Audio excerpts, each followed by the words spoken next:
This episode of the podcast is brought to you by Keller's Garden Center and Landscaping Services. Winter is here, and I encourage you to save your back this year. Contact Keller's today and get a quote for residential or commercial snow removal. And also, it is never too early to start thinking about spring. COVID has put a delay on so many things. Do not delay in getting yourself set up with one of the best in the business when it comes to getting your yard looking its best. Visit Keller's at their location on Kern Street in Exeter, Pennsylvania, just down the street from Blue Ribbon Dairy, or head over to their social media pages for more information. Welcome to the Popko Project podcast, a platform for the discussion and discovery of arts and entertainment. We focus on highlighting people and events that add value to the world around us. Visit us on all social media platforms by searching the Popko Project, or visit our website at thepopkoproject.com. Welcome to the show, and thank you so much for listening.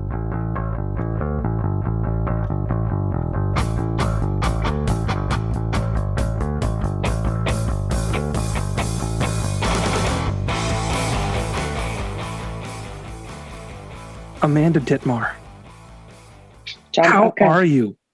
I'm good. How are you?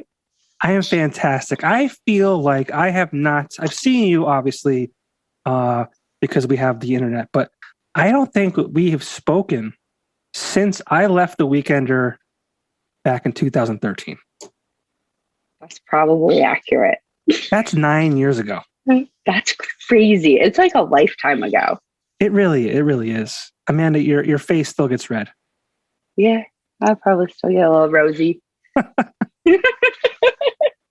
Well, thanks for doing this. No problem. Thanks for having me on. Yeah, well, Amanda Dittmar is a long time. I'll still call you a friend.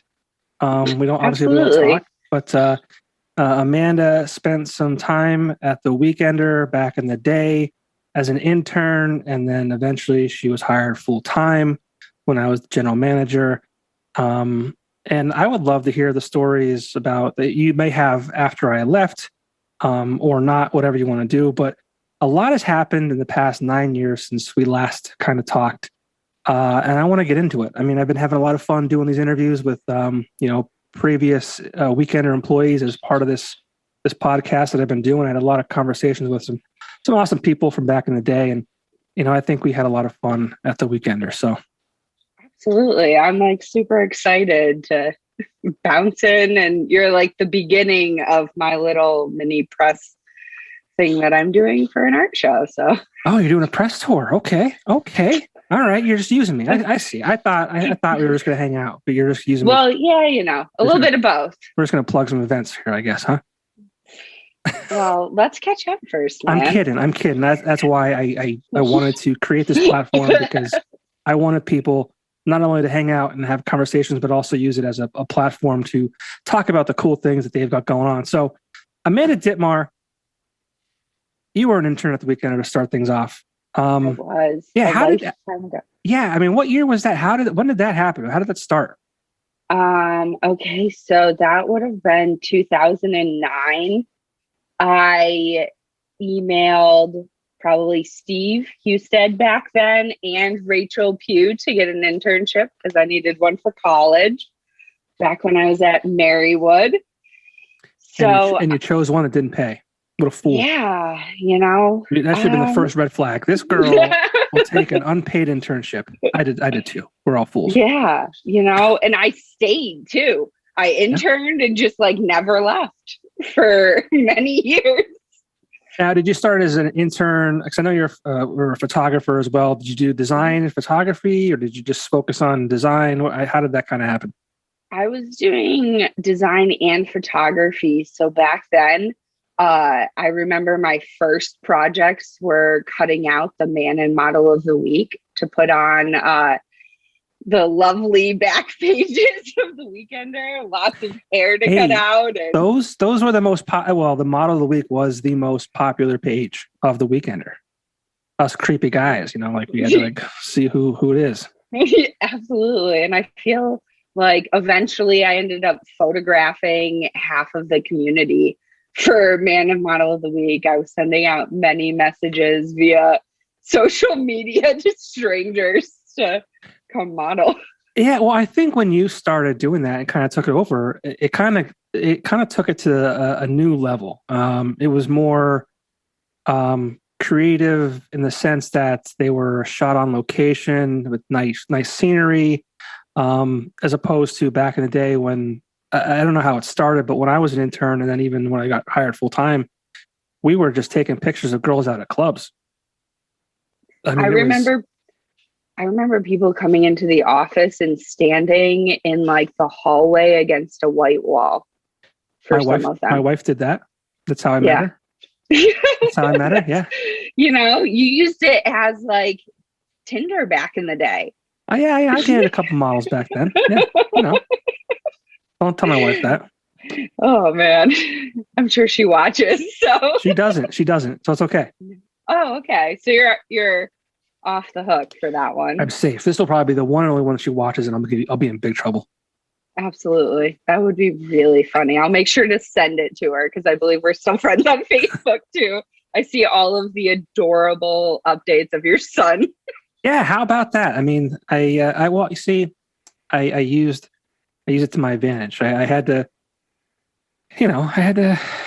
find the right one. And I did that. You did it, you know? But this is not about me. We could talk about that later. Yeah. So yeah, I ended up, I feel like Man and Model of the Week transitioned over to shooting people on location. And I think another local photographer started shooting them at one point. And then eventually I took over doing freelancing and asking people to meet me in the strangest locations, reflecting back on that to like take photos. What was the strangest one? Oh, man.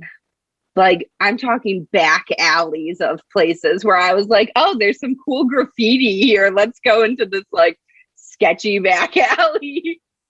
Amanda, these times are different now. I don't think that would be okay these days. Yeah, I really I don't think this whole process would have gone by as well. I don't think you could do, have a Man and Model of the Week these days. Really? I don't think so. Maybe I'm wrong. I feel like you could do like Person of the Week because there's a lot of local creatives and local personalities that you could highlight. We did that. It was I think it was like a Who Is feature. We kind of had I shot a bunch of those. Yeah, but I don't think you could do a Man and Model of the Week. Like, I feel like the woke mob would come after you and shut it down. Like, we're discriminating against, you name it. They would call issues on, body shaming or whatever you want to call it. It's a different world. It definitely is. I mean, like reflecting on that and like I've looked at like previous images like that I have on hard drives still from like shoots or like on old Facebook posts that come up in my timeline. And it really is like, I feel like we were in a different world back then too. And it's not that long ago, 10 years, I don't know. But it's crazy how much, how really life does change. I'm married now. So like. What? Yeah. What? Yeah. I've been married for like a year. Wow. Well, congratulations. Yeah. Thanks. Yeah. So life is like, it's just, I think a lot has changed. I don't even think I've picked up a weekender probably in the past at least 8 years. Either. Yeah, you're better off. It's just, I don't want to be mean. But I feel like we were the last of that like weekender legacy where we were very involved in the community. I feel like we were at every local event doing something. Yeah.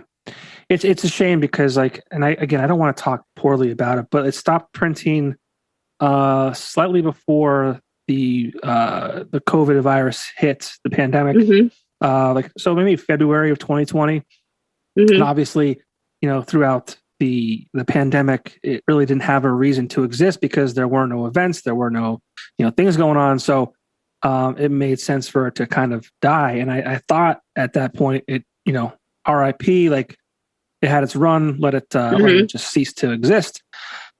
But then I think like 6, 7, maybe 8 months ago, I forget how long ago it was, they brought it back. And Really? I don't really understand the concept behind bringing it back, because they started doing it once a month and putting it out on a Thursday. So you took the Weekender that printed every Wednesday, every week, 52 weeks a year, to a Thursday, one time a month. Just call it the month ender. Yeah, it's not really the Weekender anymore. Oh, just let it die. Let it die. That's so sad. Maybe they need a rebrand. I don't know. I mean, people say, you could bring it back and do it the right way. I just don't know if there's a place for a print publication for arts and entertainment like that. Because when it started, it was before, people really had the internet. It was before social media.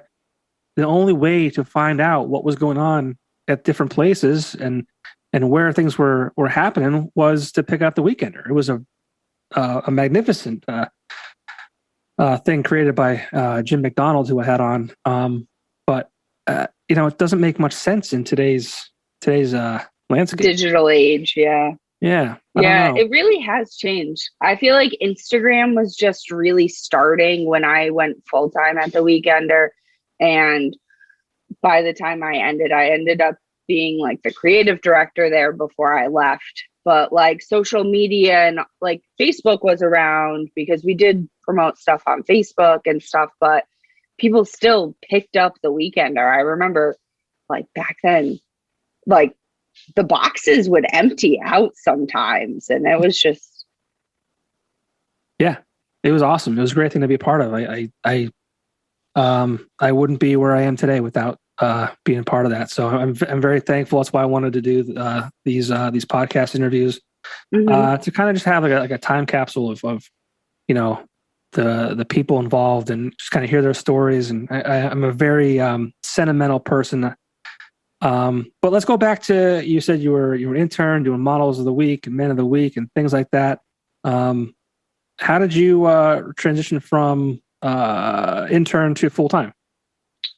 So I went from intern to freelancing, shooting man and model of the week, and then Steve Husted, the graphic designer, was leaving at the time, and I'd interviewed, I believe Rachel interviewed me for the position. Interviewed and got hired initially as the graphic designer, and then you were still there were you doing marketing and sales still then? But what year were you hired full time? Was it 2012? Somewhere around there, like 2012, maybe 2013. It had to have been 2012. Rachel left very shortly after I started. Yeah, so that was a really wild few months because Steve had put his notice in. I don't know if that was 2011 that he left. So I graduated in 10, so it would have probably 11 or 12, right? I can't remember. I remember because Steve was leaving. Then Rachel all of a sudden left. So there was this huge, just transition of everybody. It was a whole And then thing. Nikki and Mike left. This was all in my first year. Well, and it was like Mike left, I think, in 2010. Okay. So Mike was there when I was an intern. Right. But I think when you started full time, Nikki was there for a minute and then she left. So there was a lot happening. Steve left. Rachel left, Nikki left, then you were the graphic designer for us. I took Rachel's position as general manager. Rich Howells, who was a staff writer for I feel like a week, went from staff writer to editor. Sarah Picorni, now she's married. I don't know her last name now, but she came in as a staff writer. There was almost a whole new staff of Weekender crew in a very short period of time. Yeah. And there was a whole new sales staff that came in too when you went into when you took over Rachel's job as well. It was Yeah, Karen was there for a little while. Paul Shaw came over from the Times Leader. Chris, I feel like Chris Hughes was kind of helping Rich. no, I feel like there was another Chris from sales that was like Kieran's friend. Chris was there after I had left. So there's a whole, it was like a mess of like a 2-year span after. There's almost like a domino effect. Rachel, Steve left, and like, we were there for a while. Like Rachel was there for 9 or 10 years. I was there, 9 years. Steve was there. I think he was there for maybe 6 years.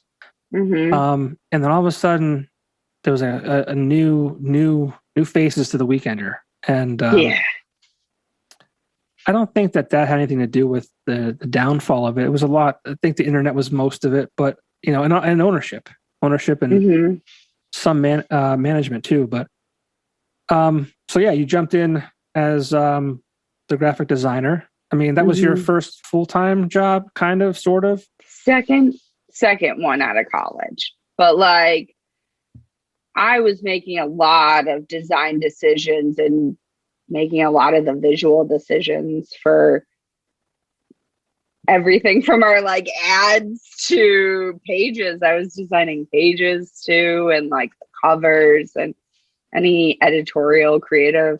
I think I still have like old prints from when I was there tucked away and stuff. Yeah, what was it like during your time there? Because I mean, it was a whirlwind as far as people coming and going. And I feel like I kind of got a bit of when you were in your heyday in sales there, and Rachel, like that old crew, because that was part of my internship. And then it was just when I got hired on, it was a lot of transition. And then once we got purchased by Civitas and they started moving us over to like the Times Leader building, a lot of faces started leaving. And I think I was the last of our whole generation of crew.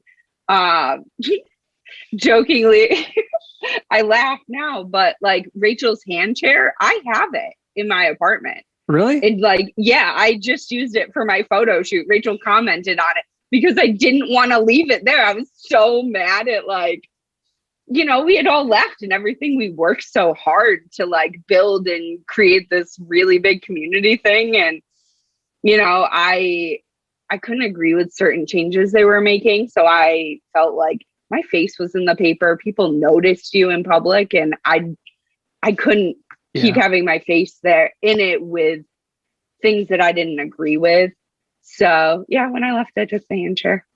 That's funny. That's awesome. I'm so happy you did that. It's my rebellious, like I'm taking this. This is mine. I'm taking this. Took that. And when I remember my last day walking out from one of our zombie shoots, there were still like bloody handprints on a window, and it made me chuckle from one of like the photo shoots that like Taney's did with us. I don't know if you were still there at that point. I think I don't know. I don't remember. I just felt so bad. I mean, all I wanted to do was be the general manager, and I feel like I finally got it.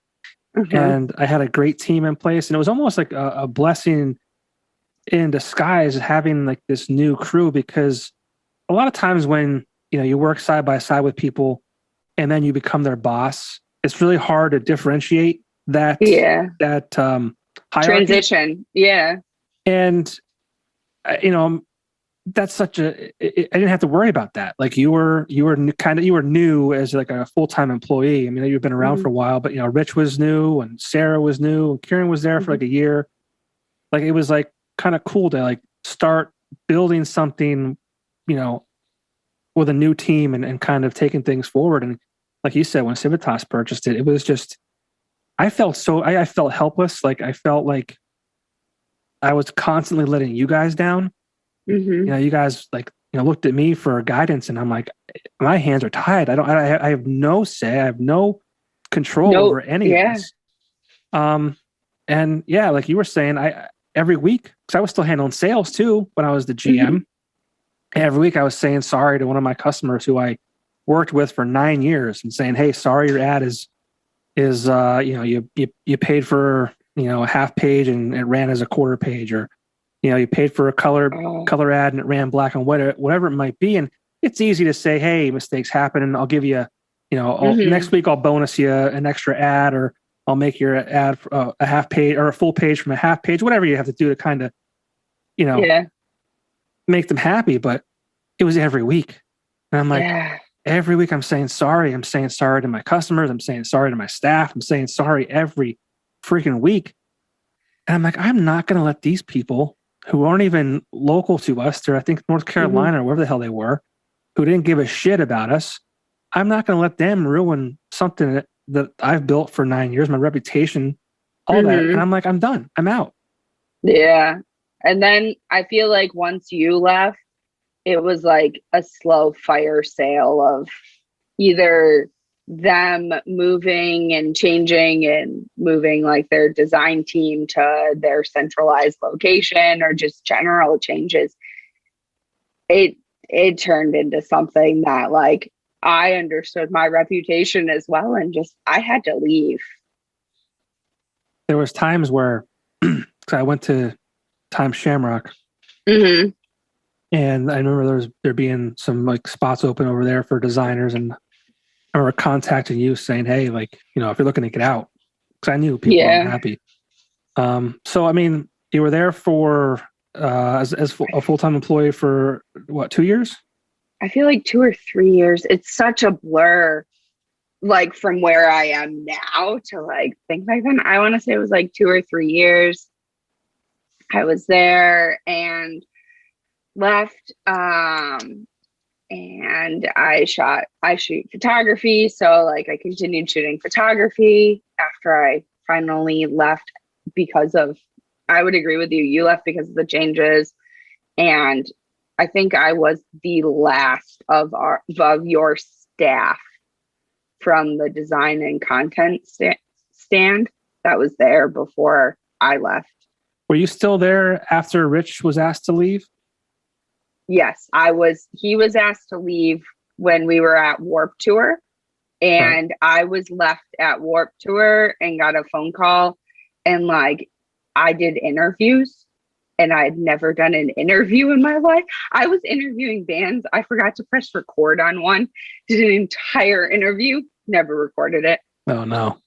Yeah, like that was like one of the worst days of working there, where I very closely quit that day. Man. Because they called him back from Warp Tour, and then Rich was kind enough to call me and tell me like what happened, and I was like, I don't know what to do.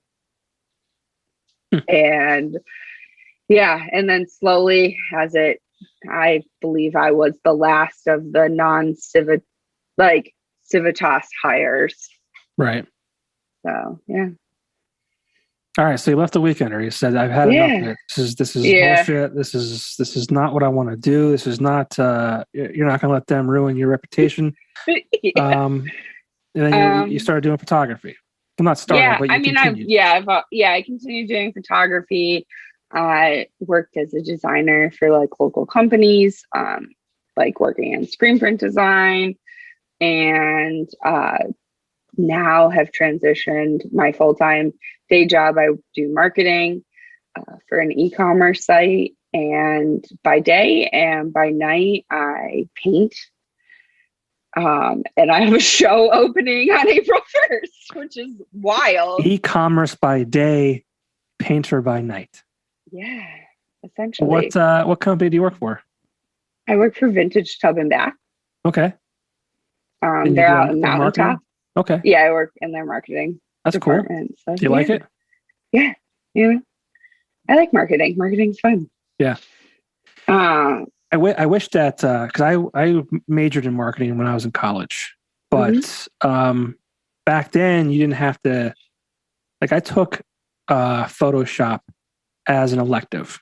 And I think like shortly after I graduated in 2005, they started, I think, making that a mandatory part of the curriculum, which, I mean, I think you need, or if you don't need it, I mean, it's definitely an asset to have if you can be in marketing and also capable of designing ads and especially now with digital advertising and things like that.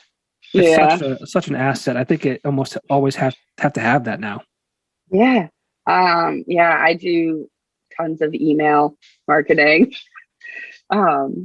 So with that, and I even with the painting work I do, I have to market myself on social media, which is a very surreal experience to have to like really be vulnerable in that situation. And a lot of my artwork, and I don't know if you've checked out my social page and stuff, but I'm very vulnerable and honest about what's behind the pieces and the emotions and whatnot. And then to market on top of that, and to I have people buying my artwork, which is crazy to think I've never met, buying pieces to put in their homes, as well as like friends from all the way back in high school buying pieces. So it's been a really surreal year, to say the least. Yeah, you were on social media, but I think you weren't really active, so to speak. And then all of a sudden, I see Amanda Dittmar pop up, and I'm going to try and say this. You're called the artist. Oh man, it's Japanese. Right. I'm half Japanese, so it's actually I have two middle names, and it's my Japanese middle name. Okay, you say it before I screw it up. Okay, it's Sachiko. See, that's what I was going to go with first, but then I started second guessing myself, and I'm like, maybe it's not like the CH sound, but okay. Yeah. So, my Instagram is the Artist Sachiko, and it's spelled Sachiko.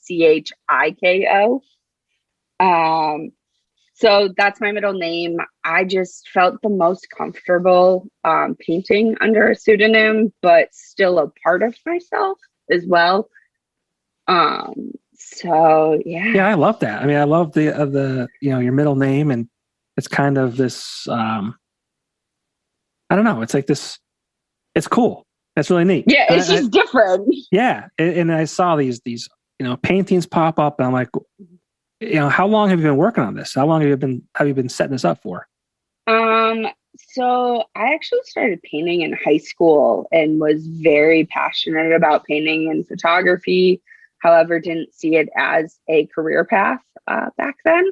So I went into graphic design. I felt like it was an easier way to get a real job, so to speak, as an artist. But the pandemic hit, and I'm sure that put all of us into a much different situation. I was feeling a lot more anxious, and my wife and I were shopping, and she was like, I've never seen you paint. Why don't let's get some supplies and start painting. And so she encouraged me, and then I started, and she's like, you should keep going. And it's turned into this bigger project. And I want to say at the end of last year, I'd stopped in to see my friends at Bazaar Skate Shop. I'm not sure if you've been yet, but they're downtown. And I stopped in to check them out, talking about my artwork. They were telling me that they were getting into First Friday, and one thing led to another. And I got offered this show in April, and it opens April 1st. There's going to be a reception from 5 to 9 at Bazaar Skate Shop. And I'm super excited, as well as very nervous to share everything. Yeah, Bazaar Skate Shop on Adams Ave, I believe it is, in Scranton, April 1st. One of the guys that's a part of that shop is a worker at Axelrad. Yeah, Caleb, right? Yeah, Caleb. Yeah, I've known, my wife actually went to high school with Caleb, and I've known him for years. I used to photograph local shows and stuff, and he was in a ton of bands. So we've met along the way, and yeah, what he's doing down there is just really awesome for the local community, especially for young local skaters looking to get in. To have a shop like that is just really incredible. Yeah, Axelrad is full of like people like that, that have these like creative sides to them. And I always feel somewhat like an outcast because a lot of the staff there is, like I said, they're creative and they're entrepreneurial, and they're tattooed. And I mean, I have a little bit, some tattoos, but I mean, this is very like creative in its own way. Podcasting like has a huge community, and I mean, you're literally documenting stories of people that you've known. So I feel like this is your creative outlet. Okay. Oh, I like that. Yeah. Yeah, I've had, outside of these weekend interviews, I've had a chance of interviewing some of my favorite bands. I just confirmed the lead singer from the Verve Pipe. Dude, that's awesome. Yeah, I mean, these are bands that's from the '90s and things like that. But that's who I grew up with. I mean, I interviewed the guy from Tantric, which is like one of my favorite bands in like the early 2000s, and I got an interview with Cold, lead singer Cold. That's awesome. Yeah, there's a University Drive's going on tour with them, right? Yep. Yeah. So it's really cool to see how the community connects and stuff. Yeah, that's I appreciate you saying that, because I guess so. I don't think of myself as a very creative person, but I mean, I guess this is an outlet. But yeah, I love being able to stay part of the scene and kind of, like I said before, give people a platform to talk about themselves and who they are and how they got to where they are, and the struggles and the wins and the losses and all that kind of stuff. So yeah, no, I really like. Go ahead. I feel like back in the Weekender, when I was interning, you guys were doing video type of things back then, and that was like really cutting edge for you. So I think you like kind of took that creative and have turned it into a more digestible of where like people watch a lot of podcasts, and like this is in the digital age. This is like your way of giving the Weekender back. Well, thank you. Yeah, I never really looked at it like that before. That's cool. I appreciate that. I really do. Yeah, I've said that before. We were doing those Weekender sessions, and Mike Lello kind of headed that up, and Matt Morgus was an intern that was very involved with that. We were, they kept saying to us, you need to build and create digital content, drive people to the website. We want you to do all this stuff, but we're not going to give you a budget to do it with. So like we're constantly like, abusing our interns and, asking for favors here and there. Like, hey, can we use sound systems for free? We'll give you a shout out or whatever it might be. But that was some of the coolest things we did as far as like Weekender sessions and things like that. And the party favors that Rachel kind of led, and Mike and Nikki had like weekly dose. And when we were doing those things, nobody else in our market was doing that. We were definitely ahead of the curve. And I wish that ownership would have like backed us more and kind of helped us out a bit instead of us just kind of spinning our wheels. But and we tried bringing Weekender sessions back. I know you were part of that. We did. I think we started off with Grace's Downfall again. But then you guys were doing like monthly things with what the hell were we doing? Didn't you like do some kind of snowboarding? Oh yes, we did. Trying new things. Yeah, Kieran did. Oh yeah, the aerial stuff. Yeah, aerial fabric. Yeah, I can't think of what we called that. I don't remember, but you did snowboarding. You did the aerial thing. I can't think of the other ones. I forgot about that. Yeah. I fell so hard during one of the things, and that was like the highlighted clip in the video for everybody to watch.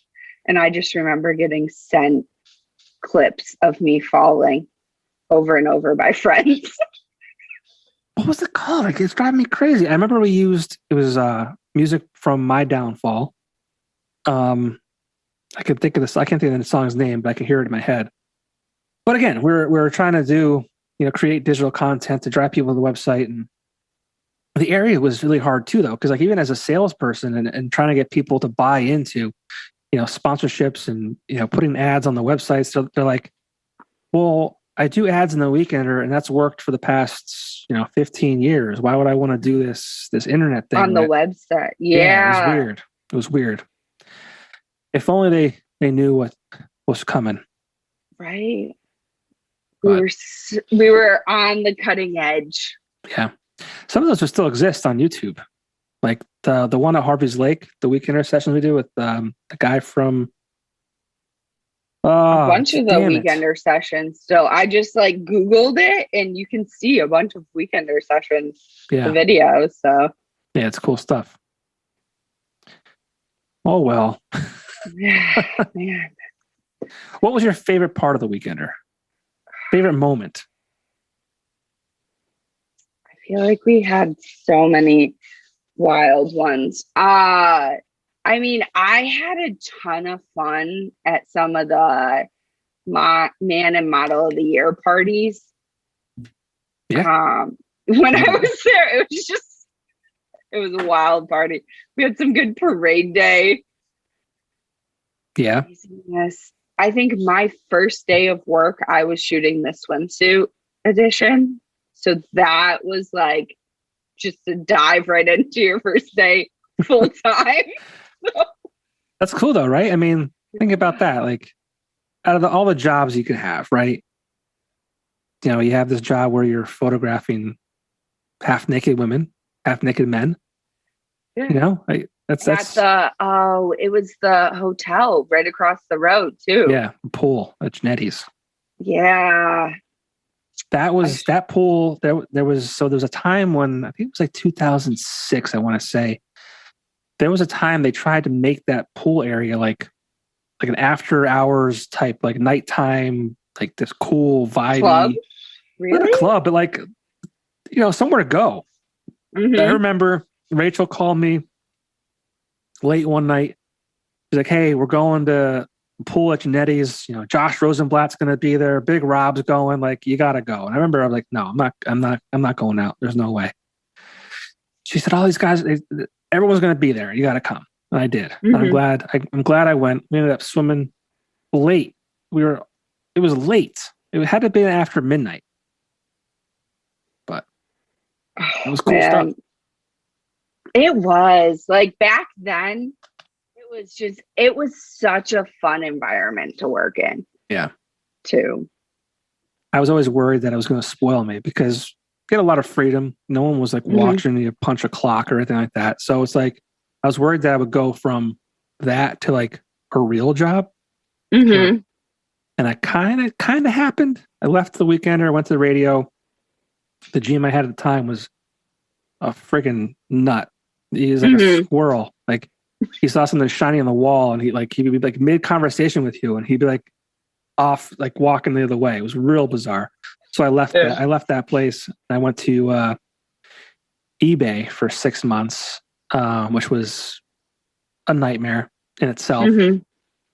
And then we got a new GM at the stations and he convinced me to come back and he was the best. Steve Borneman, he was an amazing general manager. I was so upset so I went back to radio. He left a year and a half, 2 years after I went back.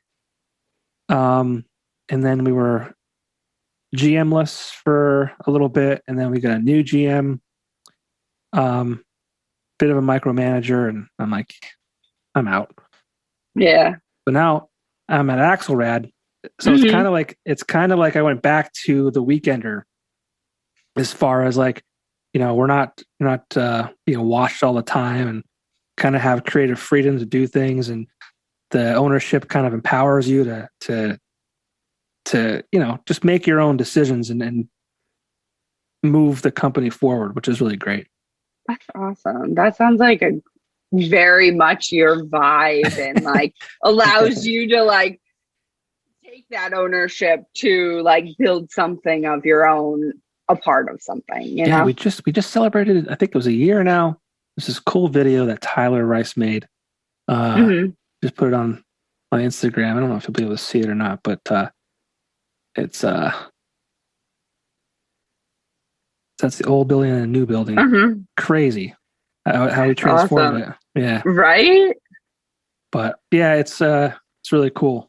So, I'm happy. It seems to be a common thing where people who have left the Weekender, and whether it was being forced out or leaving on their own, we've all kind of have done well for ourselves. There's no one that was a part of that product that has fell at the face of the earth or started doing drugs or whatever. Mm-hmm. We're all pretty. We're all pretty. We're all still kicking it. Yeah, we're drug free and. You have a long list of guests to interview. I do. I've gotten through a lot. But I stopped doing them for a little bit as far as the Weekender crew is concerned. Mm-hmm. Some, they said like, yeah, not right now. You were one of them. Like, hey, I'm working on some stuff. I would rather do it when you could talk about what's going on. And, as far as painting goes, like, what kind of inspires you? And I'm guessing some of the stuff behind you is stuff that you've done.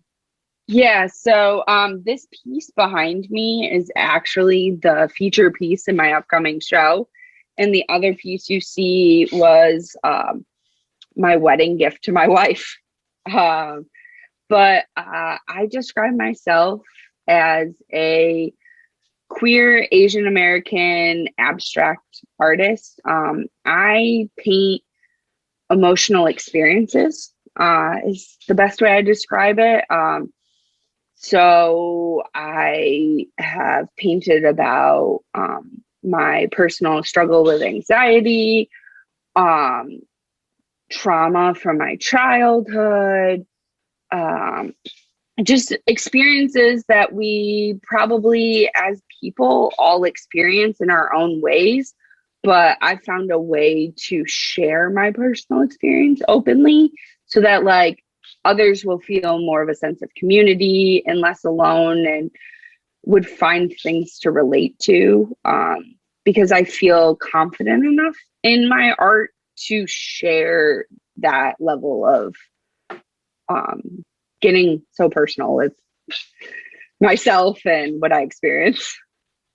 Yeah. So you said you're, queer Asian. There's obviously probably some challenges, with that. Yeah. I mean, I personally have I've been discriminated at jobs, because as an individual, I've been out. I think you've known me since I've been out. I was out when I worked at the paper, and like looking back at that time, I was very comfortable being out and being published in the paper. And that was early 2000s. Yeah. And stuff. Yeah, it's been an experience. I mean, coming out personally, I had family not accept me. So I have pieces that touch on that.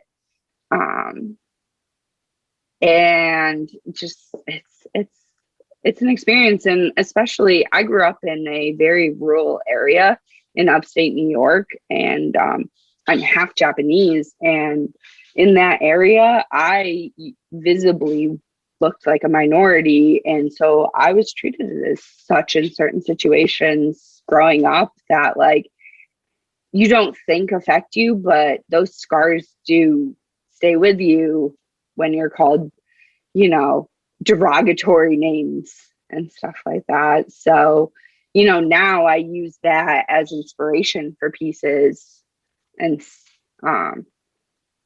to share with the community, I guess. It's the best way to describe it. No, that's great. I mean, it's it's a shame that discrimination exists, and the Weekender was probably a great place because it was that alternative publication. Yeah, no one cared. Well, no, I mean, and we were all like, we're not those people either. Like, we're not. Yeah, no, it was just chill. We were just all friends, and so like I never felt different at the Weekender because we all were just, you guys were so accepting. And like looking back, like not everybody can experience that, especially early in their career. Yeah. It's a either. shame that like people have to like, oh, I need to feel accepted, or like, I want to be accepted. And I mean, will people accept me because I am, whatever, black, white, Asian, whatever. It's such a shame. It really, it's, I said this the other day, I feel like we're more divided now than we've ever been before. Everything's so tribal, everything's so political, everything's just so, this side versus that side. And it's just like, I don't know how we got to where we are. I feel like we were making progress, and as much as people think that they're supporting certain things, I feel like by supporting it as much as they do, they're ignoring other things, if that makes any sense. I can't really. No, that totally makes sense. I totally get where you're coming from. And especially like you have a completely different perspective from it. Especially like your lived experience compared to mine, based on, I mean, I'm assuming how you identify and all of How that. dare you? How dare you? I know how that's dare really you, bad of Amanda me. Dittmar? How dare you? I'm so sorry.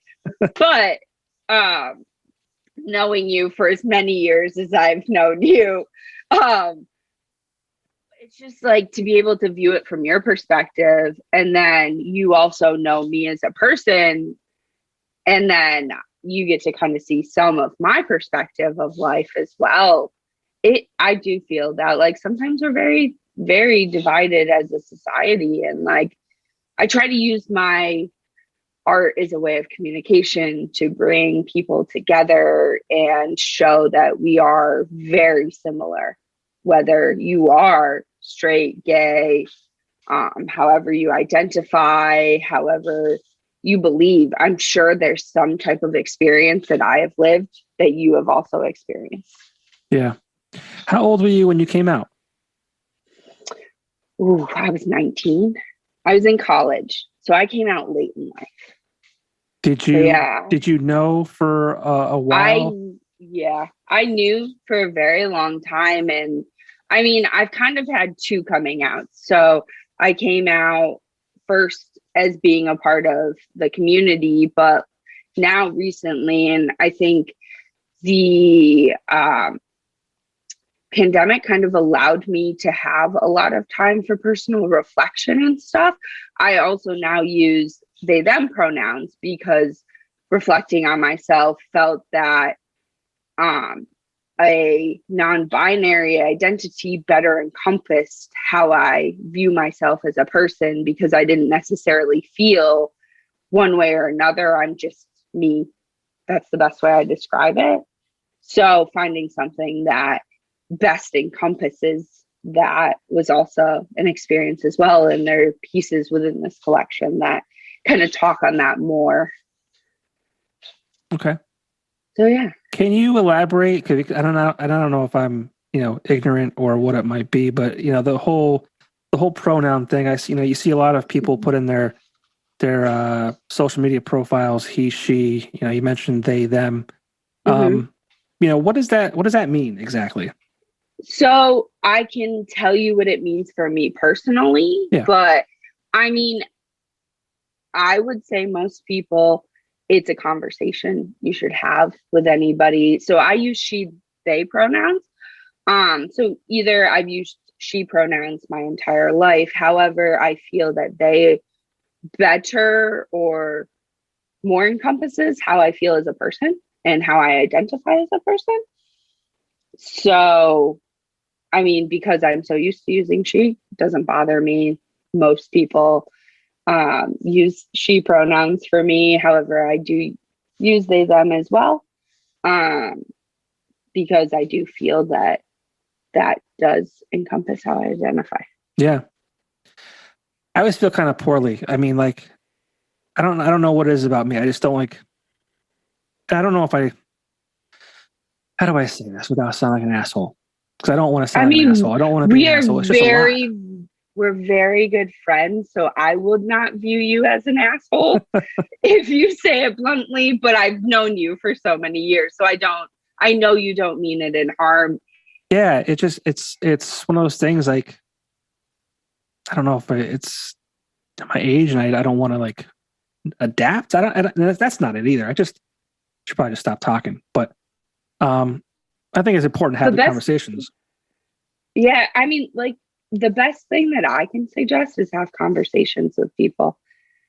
I had a lot of conversations with friends and people that I was close with who did identify as non-binary to hear their perspective and what brought them to that conclusion and when that happened. And I spent a lot of time listening. I enjoy hearing people's stories and their personal experiences. So I've asked a lot of questions with others, and I read a lot.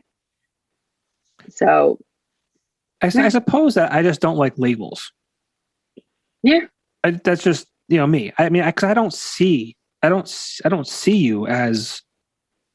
You just see me as me, because you're Amanda Dittmar. And I learned at a very young age, and I've said this, I've told this story several times.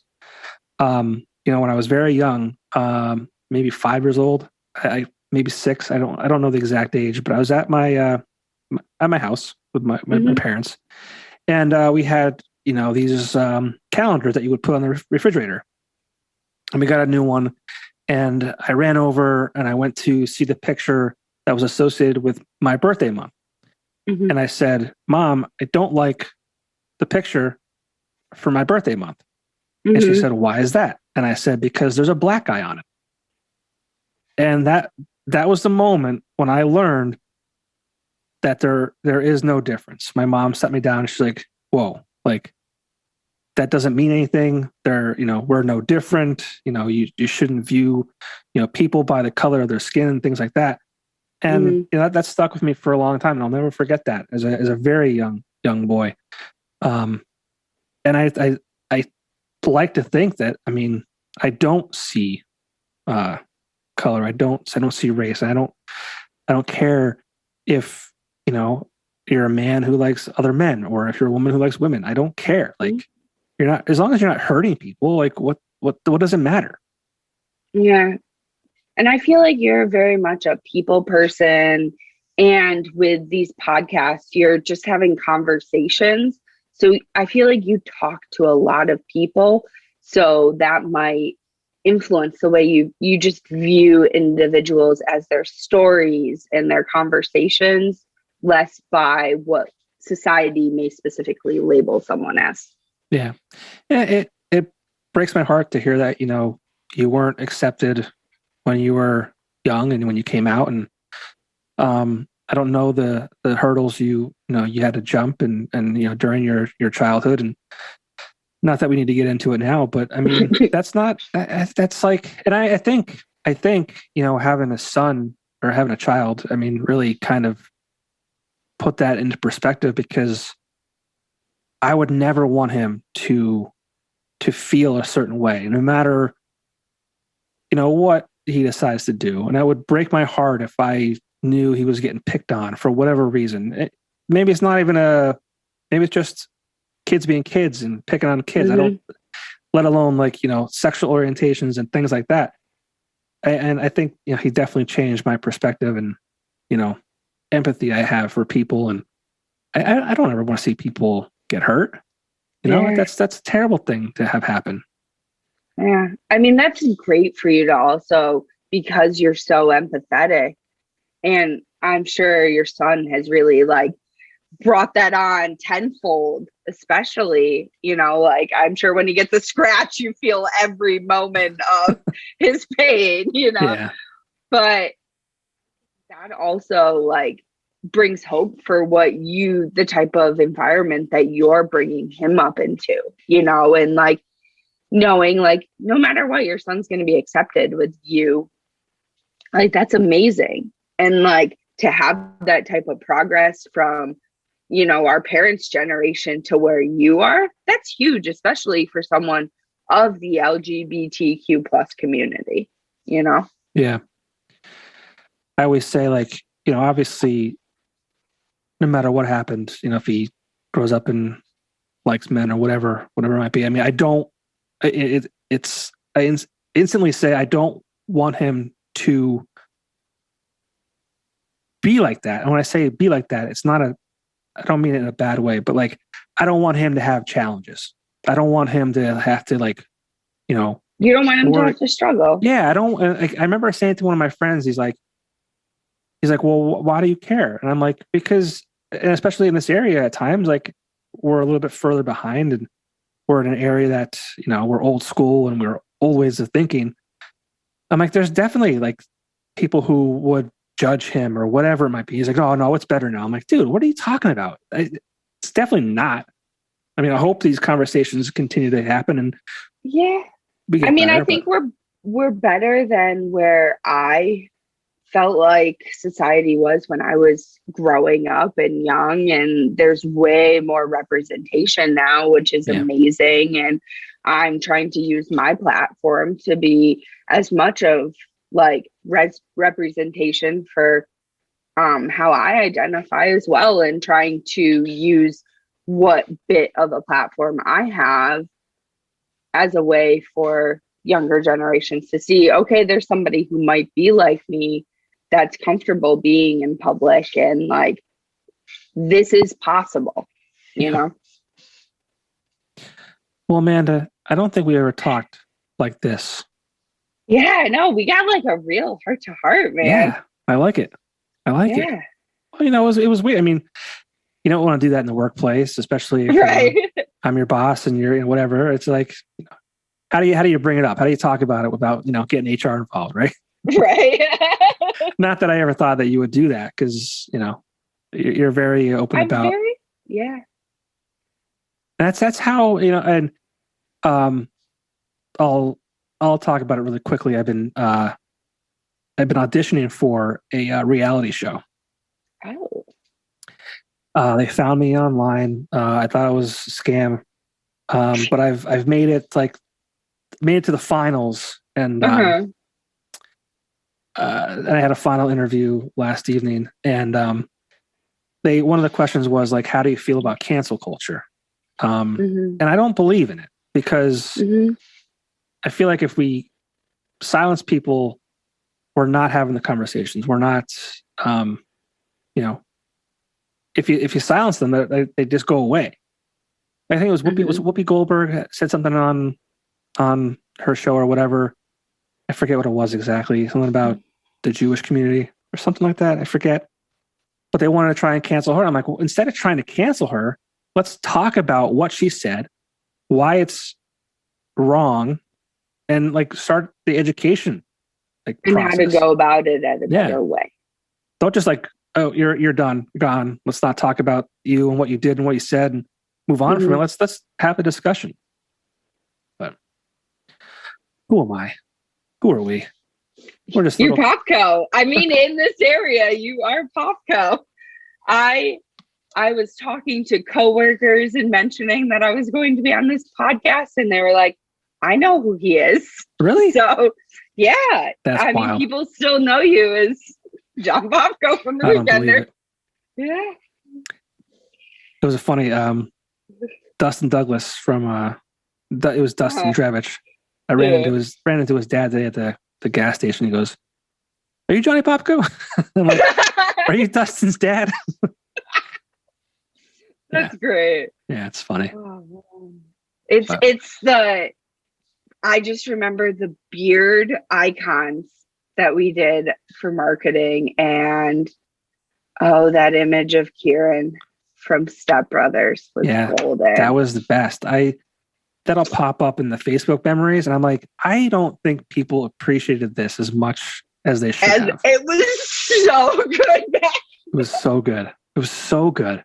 Like that, like, I don't know. It was so good. There are so many golden nuggets in there. Yeah. Yeah. Well, again, the Weekender was a great place. It brought a lot of people together, a lot of people that are doing great things. Kieran is a restaurant owner. Did you know that? Yeah. I think I just saw an update on Facebook that he bought a restaurant. I run into him once every couple of years at a wedding. Okay. Never failed. Yeah. Every couple of years, randomly, I will see him at a wedding. And I see your updates just from Facebook and stuff. But Yeah, Rachel has a new Instagram page. I think it's called some kind of baking thing.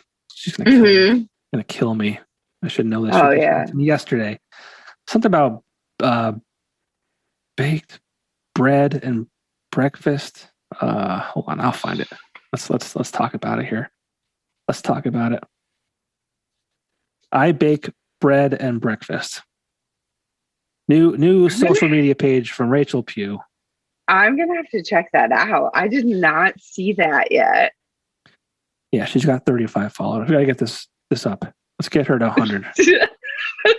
100 followers. All Hang five. on, while we're on this podcast, I'm gonna. All five of my listeners will now go like her page. Oh, it came up right away. Yeah. Go ahead, like it. All right. And I'll see there it is, 36. We're at 36, Rachel. But she was a great boss. She was a great first boss for me too, just because I think some of the things I did probably should have been fired for. mainly drinking too much.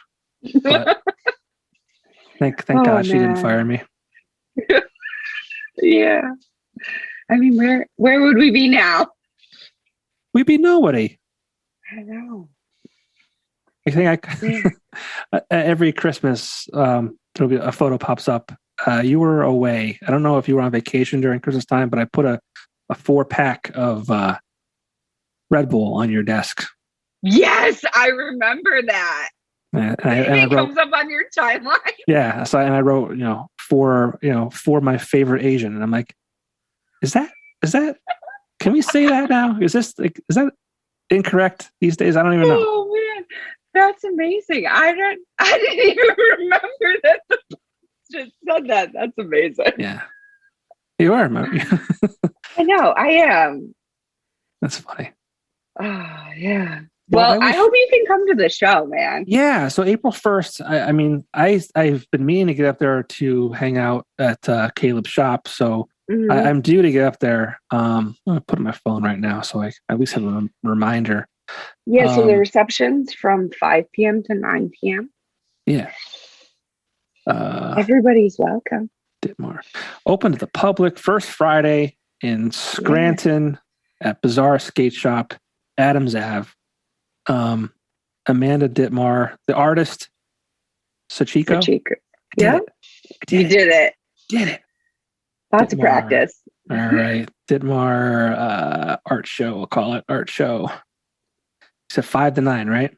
Yep. And where can people follow you on social media? On Instagram, it's at the Artist Sachiko. And if they want to see all of my work is on my website. It's theartistsachiko.bigcartel.com. You can also purchase pieces, but you can see all of my pieces I keep up there, as well as the stories behind the inspiration from every piece. That's great. I should definitely check that out. I love to hear the stories. A lot of musicians won't talk about the meanings behind songs because they want the people to kind of interpret it, how they see it.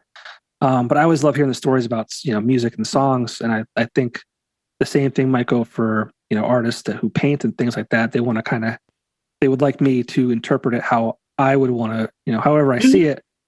But I like those stories, so I'll definitely check that out. That's great. Absolutely. Yeah. And I'm excited. I've shared a few little previews of the show online, but most of the collection in its entirety has not been seen. And if it has been seen, it's only been seen in natural light like this. All of the pieces can be shown in a dual light as well. That will hopefully, if I can get everything together, show the show live. Otherwise, there's a few videos that I've posted with some sneak peeks of it as well. That's awesome. Well, I'm so happy that you kind of reemerged onto social media and you've kind of brought this passion back to life, or however you want to call it.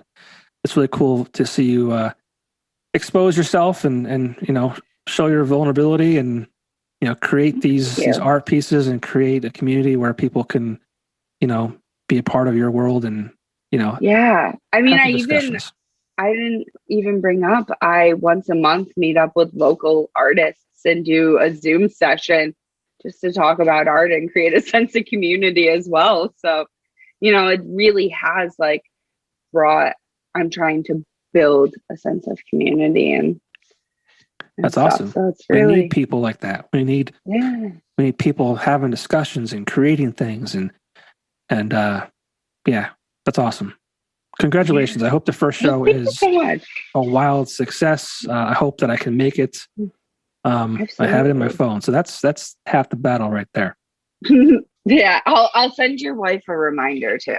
Yeah. What I should try and do is I'll bring the wife and kid. Yeah. And maybe we'll go out for dinner and Scranton afterwards. We don't get up that way that often. So we'll make it. Yeah. There's a lot of really good places to eat up this way too, especially if you don't come up this way. Yeah. Well, it's in my phone, so we're going to make it happen. Sounds good. Well, I'm so excited to see you and catch up. In person. Yeah, right? So crazy to see people in person now. I know. Well, were you at my wedding? I was. Okay, so that's probably the last time I saw you then, was 2015. Yeah, I shot your wedding. Yeah, that's what I'm saying. Yeah. That whole day was a blur. I mean, it's gone. I remember a little bit of rain, and you had a little bit of rain. It rained literally all day. Literally, you had from morning the to night. Biggest wedding party I had ever seen. I know. I couldn't. There's people I couldn't not have. I mean, there could have been more. Really, honestly, there was people that I was in their weddings that I wanted to have in mine, but it got to a point where it's like, this is a lot. We had to rent the biggest bus limousine to get people from point A to point B. Yeah. Oh man. Good times. Good times. Right. Well, Amanda, thank you so much for doing this. It was a pleasure talking to you. I'm glad we had an opportunity to, have these conversations and, that we couldn't have back in the day. And it's awesome. It was great catching up. Yeah. Yeah. Always. Thank you so much for having me. Yeah. I can't wait to get this out and let people know about your show. And I can't wait to see you on Friday, April 1st at Bazaar Skate Shop, Adams Ave, Scranton, 5 p.m. to 9 p.m. Absolutely. All right, Amanda, I'll see you soon. Sounds good. All right. Bye. Later.